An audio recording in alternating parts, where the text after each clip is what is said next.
On January 6, 2013, this is Advanced Lesson Number 1. Greenbridge friends, Michael here at BridgeHands, and welcome to our new series on advanced lessons. Now, like the Pulling You series, we're going to be discussing hands and play. This time, though, they're going to be shorter lessons, and what we're going to do is we're going to focus for the advanced players in one segment and the emerging players that we call the social players in the other segment. So in this session, we're going to be taking a look at competition for some time. The first one here, we're going to take a look at free bids. Okay, so what are some of the things we need to think about? Well, in competition, we have a situation where one or both of the opponents are bidding. We're not sure if we have 25 or more points to make our game. Now, when we're in the pass-out seat, that is where if we don't bid, the auction closes, we may want to consider borrowing a king from our partner, 3 points or so, to keep the auction alive. But we should consider things such as, what is the shape? Are the intermediate honors, are they onsides or offside? Do we have some wasted values in our opponent's suits? Versus having shortness in the opponent's suit and extra length, maybe a two-suited hands, that provide us some extras. Are some of the honors onsides or offsides vis-a-vis the opponent's bidding, and so on? Now, typically, when we're in a competitive auction, we like to push the opponents beyond the 2 level, and if we have really big shape, beyond the 4 level. And the saying goes, the 3 level and the 5 level oftentimes belongs to the opponents. If we can push them to 3 in a suit higher than ours, maybe they'll go down 1. Maybe they'll set us by 1, but if we're not vulnerable, oh well, not so bad. So there are those things to consider. So when we're in the direct seat, and we make a bid that we didn't have to, generally most of us play as that's a free bid. A free bid should have some extras to show that we do have some interest in game. Yes, there are other things that you may be aware of, such as maximal doubles, which we may discuss at another point in time. But the main thing is, know your partner. Does your partner understand when you're making a free bid you have extras? When your partner is in the pass-out seat and makes a bid, do you realize they might be borrowing a king from you? And if you make another bid, you may punish your partner. What do they say? No good deed ever goes unpunished? No, seriously. When we have an opportunity in the balancing seat to keep the auction alive, where we have enough to kind of get them to the 3 level or get them to overbid us, we want to do that in these mano-a-mano kind of hand-to-hand combat with the opponents. So know your partner, know yourself, and know what the opponents are doing. Okay, let's go ahead and get started. Okay, so on our first hand, you're going to be north, I'll be south, and be looking at your hand. Be ready when it's your turn to bid. Okay, here I go. I have a 5-4-3-1 shape. Queen, 10, 5 times in spades. 2 points, maybe 1 distribution. Queen, 10, 9, 8 in diamonds. Nice suit. There's another 2 points. Ace, king, 3 times in clubs. There's another 7 and a singleton heart. With 11 points and a singleton, especially with the spade, my spade suit is reasonable. I'm going to open 1 spade. Okay, your bid will be coming up in a moment. We're over to the west hand, and it's a 5-4-2-2 shape. They have 14 points. Ace, jack, 10, 5 times in hearts. King, jack, 4 times in spade suit. They like that, having the king, jack 4 times in spades behind me with the spade bidder in the south. King doubleton in diamonds and a queen doubleton in clubs with 14 points and 5 hearts. They will bid 2 hearts, and it's your bid. Go right ahead.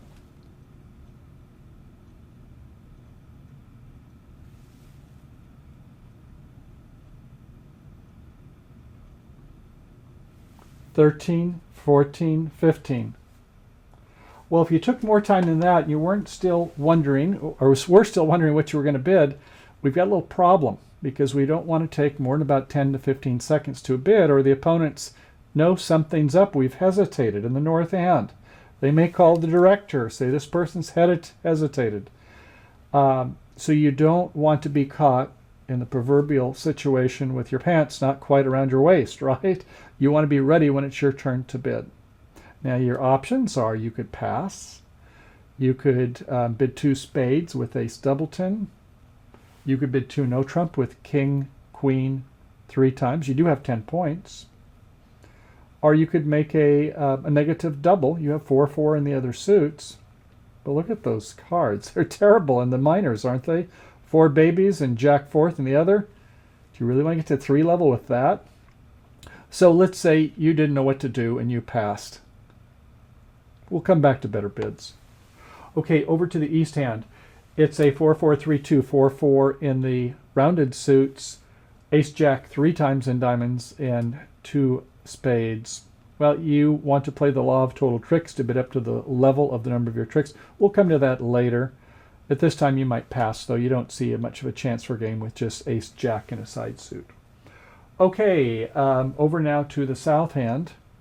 Well, it's 1 spade, 2 hearts. Your partner took some extra time. That's not good. You would do probably a reopening double. You want to compete. So, you've singleton heart. Maybe your partner will leave it in. Maybe they've got a lot of hearts. You don't know what's going on. But you want to borrow a king from your partner. And so that does give you enough points to make a bid. Hopefully your partner won't punish you, right? Okay. Reopening double in the pass-out seat. A pass by west. Now it's you and north. And you are back in the hot seat again. What is it this time? 3 diamonds, 3 clubs, 2 no trump, 2 spades. Well, this north bids 2 spades. We're going to look at this differently. Don't worry about it. I know it's probably not your favorite auction. It's not mine. But anyway, they're playing in 2 spades in the south. And the opening lead is now over by the west hand. What do you want to lead over in the west hand? Leading away from your unprotected ace of hearts, queen doubleton of clubs, king doubleton of diamonds, or one of the trump suits, spades. Well, if you said anything other than spades, you're a winner. But it's not that easy to follow, is it? A lot of people would want to lead spades. I might consider leading spades myself.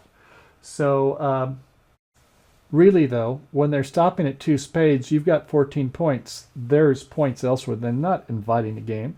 So your partner's probably got about 5-6 points themselves. So where might it be? Well, if they've got an ace in one of the minors, then you maybe have a chance to get a ruff if you pick the diamond suit.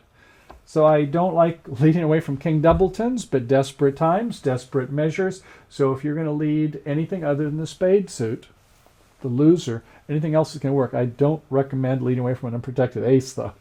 So let's say it's the king of diamonds. King of diamonds, a low, and your partner plays a jack, encouragement. South, you played the 10. Good on you if you did that. Might as well make a false card. Don't play the 8. Play the 10. Maybe they'll think that you're short. Okay, so yes, you'll come back with a second one, obviously, to your partner's ace. And they will think, oh, I see 4 in the dummy. I'm going to give my partner a ruff. I know they've got 5 hearts. So you'll go ahead and play a diamond. And it is ruffed by your partner in the west. West, you're back in the lead again. This time, I suppose the club. I don't know. I still don't like leading away from the unpredicted ace of hearts, especially now that you see king, queen 3 times that make it roughed right away. So, okay, we'll go ahead and play a club. And it goes to South's ace. All right. So we've got 7 trumps, right? 5 and 2. They could bend 3 and 3. They could be 4 and 2, but somebody's roughed one already, right? So there's one you don't have to worry about. So at any rate, with them with 5 trumps left, let's see what happens. We play a spade up to the ace and a spade back to the 10, trying for the finesse, and it doesn't work to the jack, unfortunately, so they've still got the outstanding king.